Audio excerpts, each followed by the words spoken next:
Ya el Tribunal Constitucional, mejor dicho, ha ordenado al Poder Judicial que anule la investigación contra Keiko Fujimori y otros investigados por este caso que se conoce como el caso Cócteles, ¿no? Eran presuntos delitos que se investigaban por lavado de activos y organización criminal, y esto, como ya sabemos, el Tribunal Constitucional ha ordenado que se archive el caso, con lo cual el caso muere, Víctor, ¿no? El caso muere y yo creo que...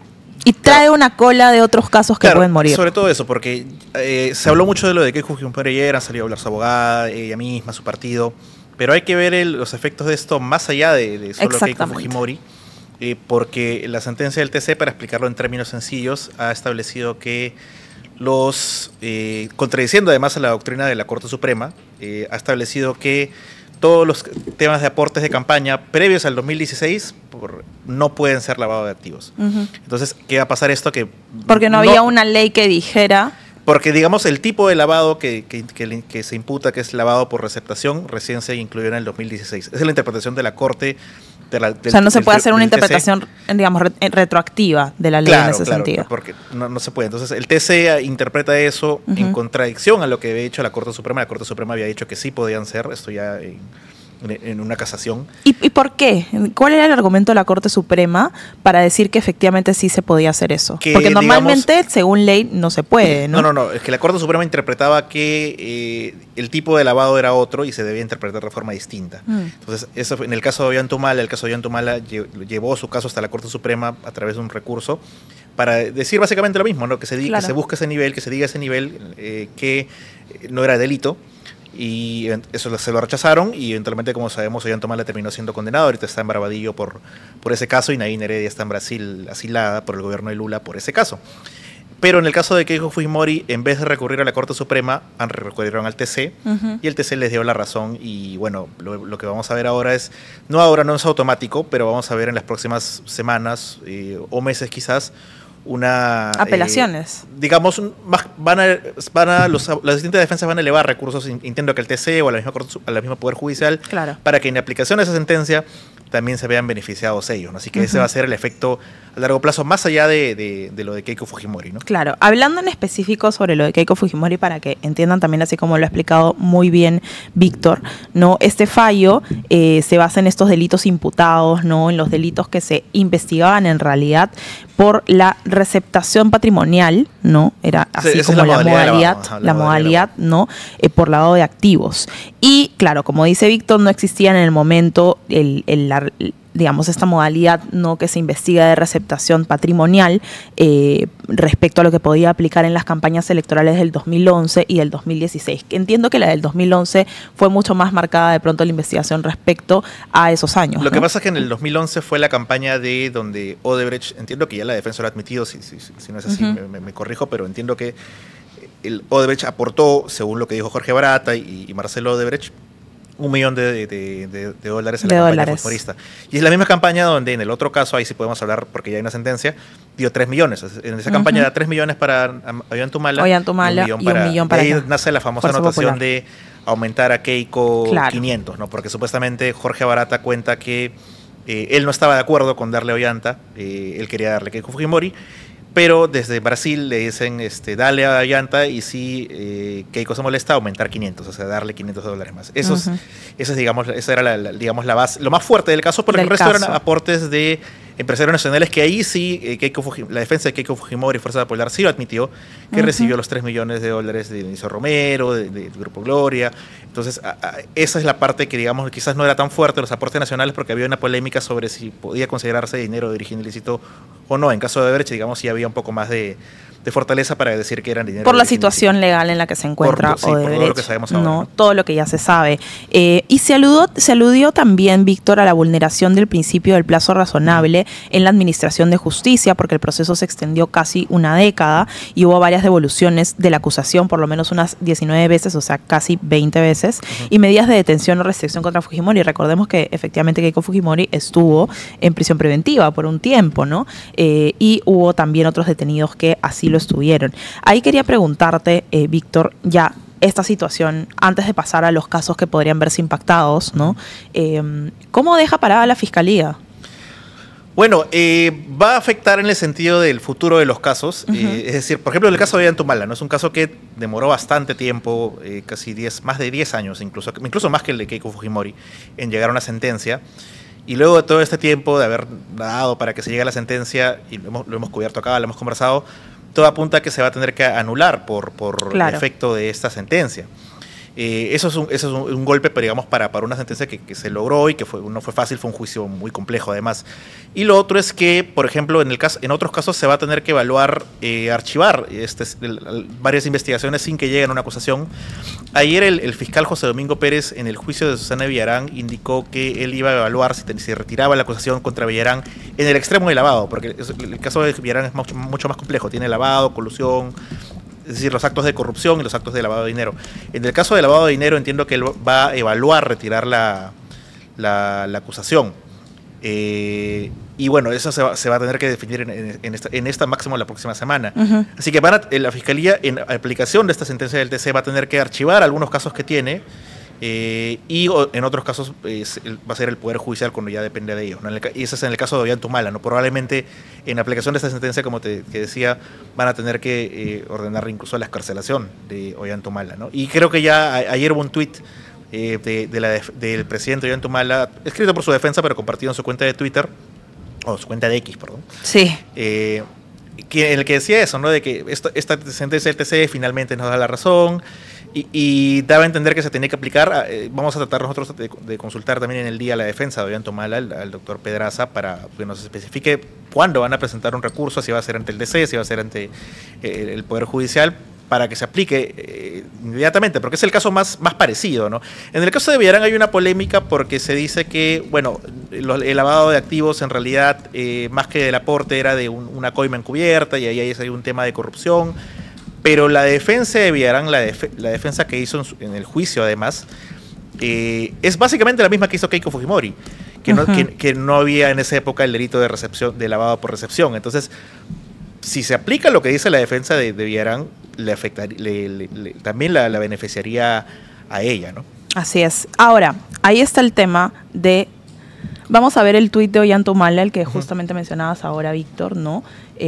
Hoy el TC Perú ha confirmado que lo que venimos defendiendo hace 19 años, que es un presunto aporte a una campaña, que no es un delito, no lo hizo antes porque no hay voluntad de hacer justicia con nosotros. Vivimos una cosa judicial desde el 2006, pero hoy sería jurídicamente imposible que el Poder Judicial pueda liberar a Fuerza Popular y mantener activo nuestro caso. Lo contrario demostraría una vez más el ensañamiento. Vamos a pelear por nuestra libertad, ¿no? Y justamente se menciona tuit enviado por el señor expresidente de la República de Ollantumala para su publicación, ¿no? Es justamente uno de los casos que se va a ver impactado por esta decisión del Tribunal Constitucional, que por cierto tuvo un voto en contra de la misma presidenta del tribunal, ¿no? De Luz Pacheco. Sí, y del magistrado Monteagudo, que él suele ser quien vota distinto al resto, pero en este caso también se unió la doctora Luz Pacheco, y quizás no tanto por el hecho de que ellos pueden también advertir algunas cuestiones que creo que es válido hacer críticas a algunos aspectos de cómo se llevó este caso. Sin embargo, el mensaje que dan ellos es, si bien hay estas cosas que se pueden observar, a quien le corresponde resolver el fondo de esto es al Poder Judicial, a la instancia judicial, porque normalmente el TC no aborda temas penales, temas de valoración de prueba, y creo que esa era la postura de la doctora Pacheco y el doctor Monteagudo, pero los otros 5 sí han decidido por directamente decir que se afecta el derecho, primero el hecho, que no es delito, y que también se afecta el derecho al plazo razonable, lo que tú decías, Paola. Lo cual es curioso porque bajo ese principio, varios casos conocidos y complejos también se habrían afectado el derecho al plazo razonable, porque el caso de Keiko Fujimori me parece que tiene un poco menos de 10 años. Si yo mal no recuerdo, la carpeta original del caso de Cuteles es del 2016. Estamos en el 2025, son 9 años. El proceso judicial, el expediente judicial, me parece que es el número 2017. Es decir, es del 2017 también, entonces tiene 8 años el proceso judicial. Así que son 8 años. Entonces, yo lo que entiendo yo de esta sentencia es que están diciendo que 8 años ya es un plazo, ya es una ruptura del plazo razonable. Ya hay varios casos, Paola, que tienen esa misma extensión y que a partir de eso podrían ir al TC a decir, oye, también a mí se me ha afectado el plazo razonable. El mismo caso de Villarán es del 2017. El caso de Ollantumala es del 2015. El caso de Coteva, por el que acaban de sentenciar a Toledo, es 2013. Entonces, ahí también ellos van a poder, no sé si tendrá el mismo éxito, obviamente. Ahí hay que ver. Hay que ver, pero van a poder apelar eso, ¿no? Justamente un comentario iba en esa línea, decía Luchín, ¿existe alguna posibilidad que el Poder Judicial incumpla la sentencia del TC? Le escuchaba decir leí a la doctora Marinela Ledesma, expresidenta del TC, decir que los jueces podían inaplicar la sentencia. Porque ahora, ¿qué ha pasado? Si uno ¿Qué ha pasado antes con algunas leyes, ¿no? Si uno lee la sentencia, claro, le dicen ahora corresponde que un juez de la Corte Superior, que es el que tiene ahorita el caso de Keiko Fujimori, sí, que es el juez Perástegui, me parece, él tiene que ejecutar el archivo del caso, porque el caso Cócteles está ahí, el expediente está en su despacho, entonces él tiene que ejecutarla. Lo que decía la doctora Ledesma era que él podía inaplicar la sentencia del TC por considerarla, si la consideraba inconstitucional. No sé qué tan viable sea eso, yo creo que no lo va a hacer, creo que simplemente lo va a terminar ejecutando. Hay mucha presión además en estos casos, sí, ¿no? creo que el mismo Ministerio Público ya lo da así. Pero bueno, vamos a ver que seguramente en las próximas semanas se termina. Hay una posibilidad, pero yo creo que es muy delgada, muy escasa. Y si hablamos en particular, ¿no? Por ejemplo, ahorita hemos dejado una encuesta para que nos contesten los que nos están siguiendo en el programa respecto a si el fallo del TC ¿no? podría afectar los procesos también de Humala y Villarán, ¿no? Y ahí quería preguntarte, Víctor, una de las cosas que más ha surgido de duda es respecto al caso de Susana Villarán, porque entendería la norma, sí podría aplicar en su caso. Hay al menos algunos que lo interpretan así, o no. O sea, los aportes de campaña de ella son del 2013 y 2014. Estamos diciendo que la recepción, el lavado por recepción, según el TC, solo se puede aplicar desde el 2016. Desde el 2016. Digamos, y si se hace extensiva esa interpretación, sí podría favorecerla. Como te decía, ¿no? En el alegato de apertura de la defensa de Susana Villarán, que ahorita el juicio está en marcha además, sí. Hay una audiencia, ella dice, ¿no? Que ella da básicamente el mismo argumento de defensa que dio en su momento la doctora Loza, ¿no? Que no se puede considerar lavado, y además dice algo que también dice el TC, que en esa época, en el 2011 y por extensión en el 2013-2014, no se conocían los actos de corrupción de Odebrecht. Esos son uno de los argumentos del TC y es un argumento que la defensa de Villarán puede hacer extensiva. La gran diferencia es que, claro, uno puede decir, no, yo no conocía lo de la corrupción de Odebrecht, pero la diferencia era que Susana Villarán sí era alcaldesa.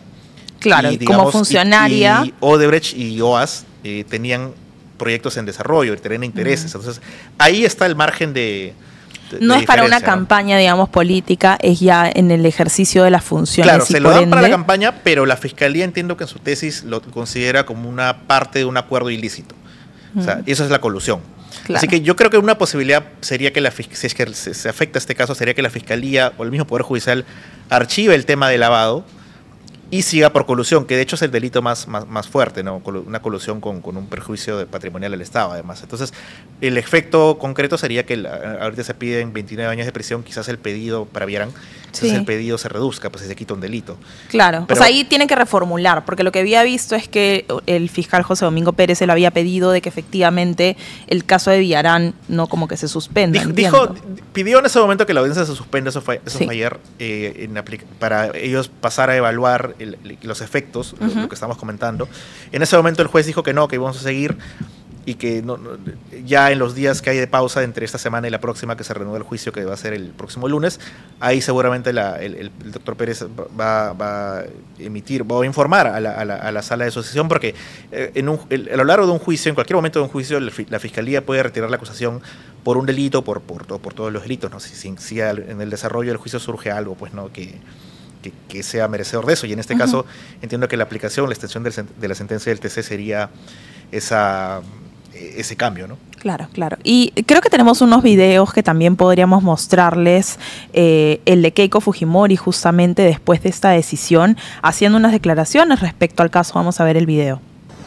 Sobre si es que esta resolución afectará otros casos, no lo puedo determinar yo, pero sin duda, si es que algún otro caso se cae, será por responsabilidad del fiscal correspondiente que habría utilizado la justicia para perseguir políticamente. Esperemos que eso no suceda. Y sobre si es que yo voy a denunciar a los fiscales, yo no. Yo he tomado esta decisión personalmente. El partido político lo va a evaluar y los más de 40 acusados que hemos pasado este calvario están en todo el derecho de hacerlo. Bueno, ella ya efectivamente dice, ella no va a tomar acciones, sí lo pueden hacer otras personas, entre las acusadas o incluso el partido.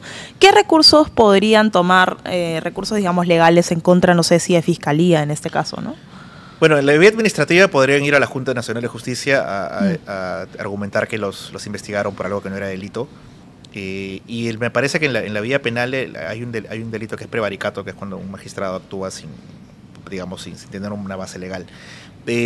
Yo no sé qué tanto futuro tengan esos pedidos, habría que verlo. Pero claro, seguramente alguno de los afectados va a presentar algún recurso de ese tipo, ¿no? Están en su derecho, pero vamos a ver qué pasa, ¿no? Qué dice el Poder Judicial, qué dice la Junta Nacional de Justicia, además, ¿no? Ahí justo tenemos un comentario de Joelito. Dice, si no había delito, ¿por qué demoró tanto el proceso? Fuese dinero ilícito o no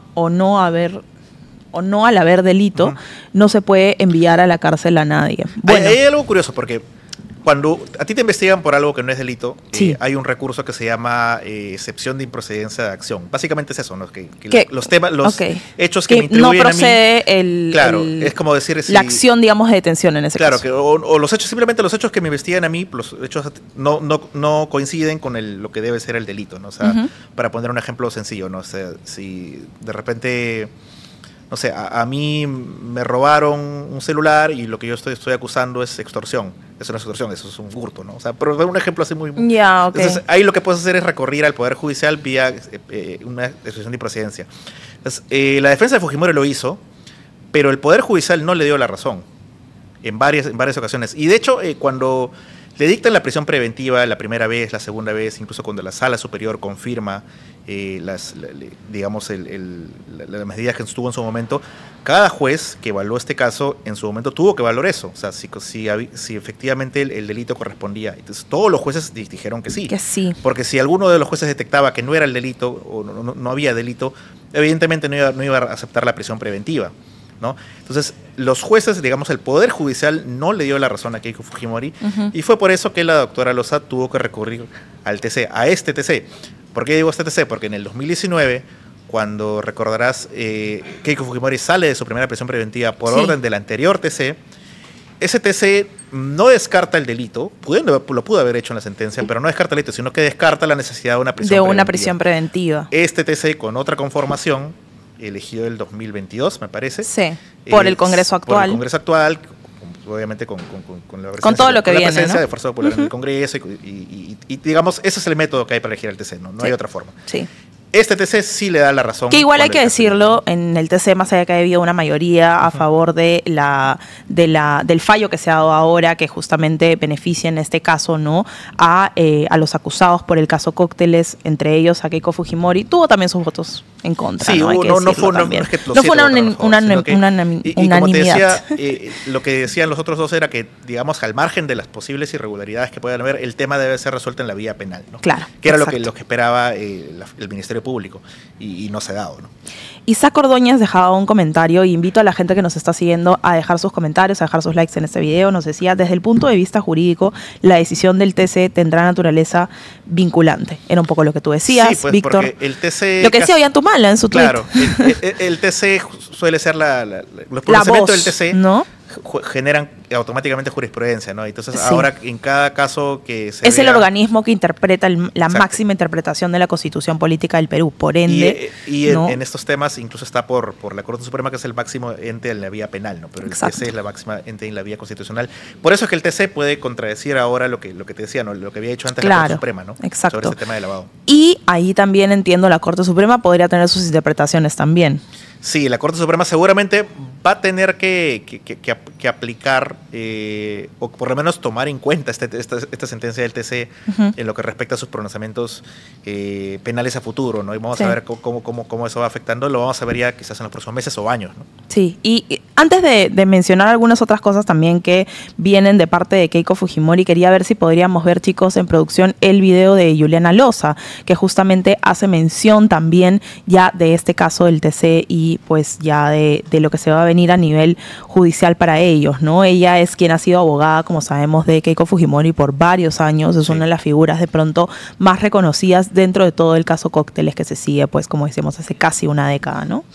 Reclamábamos a través de este habeas corpus la afectación al principio de legalidad penal, en tanto considerábamos que se estaba vulnerando, en el caso de la señora Fujimori, el artículo 224 de la Constitución, que establece que nadie puede ser procesado por un acto o omisión que no estuviera sancionado como delito al momento de los hechos. Puntualmente a ella se le estaba atribuyendo el delito de lavado de activos en la modalidad de receptación patrimonial, que recién estuvo vigente a partir del año 2016. Y los hechos por los cuales a ella se les procesaba eran del 2010 y hasta mayo del año 2016. Por tanto, no podía aplicarse retroactivamente.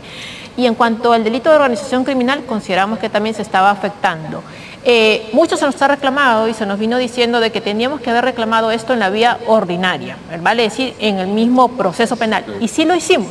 De hecho, por mucho tiempo veníamos reclamando esta situación, tan es así que en la pretensión que nosotros presentamos en la demanda constitucional de habeas corpus, reclamábamos directamente en contra de las resoluciones del juez de investigación preparatoria, que había rechazado prácticamente nuestra pretensión del hecho de que estos hechos no constituían delito. Una vez que agotamos esto, en la vía ordinaria, acudimos como nos correspondía, en este caso, a la demanda de constitucionalidad. Pasó por todas las instancias hasta llegar al Tribunal Constitucional. Es cierto que el Ministerio Público presentó una nueva acusación, a raíz, recordarás, de un pronunciamiento anterior del tribunal que retrotrayó todo. Pero el agravio, la raíz de todo el problema se mantenía latente. Lo único que hizo el fiscal, es decir, ya no lavado, modalidad de receptación patrimonial, sino lavado en conversión y transferencia. Pero era lo mismo.